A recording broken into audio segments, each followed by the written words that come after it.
Ang mabuting balita ng Panginoon ayon kay San Juan. Noong panahong iyon, marami sa mga alagad ni Jesus ang nagsabi, "Mabigat na pananalita ito. Sino ang makatatanggap nito?" Alam ni Jesus na nagbubulong-bulungan ang kanyang mga alagad tungkol dito. Kaya't sinabi niya, "Dahil ba rito'y tatalikuran na ninyo ako?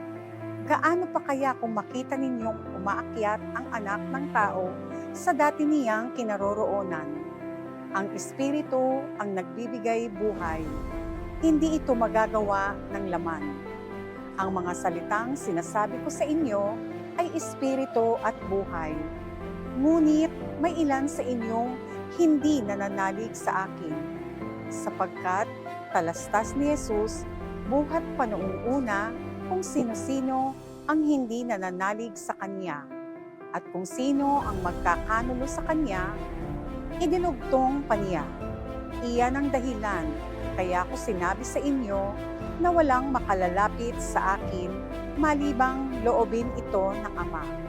Mula nooy, marami sa Kanyang mga alagad ang tumalikod at hindi na sumama sa Kanya. Kaya tinanong ni Jesus ang 12, "Ibig ba din niyong umalis?" Sumagot si Simon Pedro, "Panginoon, kanino po kami pupunta? Nasa inyo ang mga salitang nagbibigay ng buhay na walang hanggan. Naniniwala kami at ngayon natitiyak namin kayo ang banal ng Diyos." Ang mabuting balita ng Panginoon. Sa mabuting balita, ipinapakita ng Panginoon na wala siyang katulad. Siya ang iba sa lahat. Wala tayong dapat na ikatakot sapagkat nariyan siya. At kung aalis man, ay babalik din. Binibigyan niya tayo ng kasiguraduhang siya ay manunumbalik. Tutunguhin niya ang Ama kung nararapat. At ang gagawin natin ay ibigin at pagkatiwalaan ang kanyang ginagawa.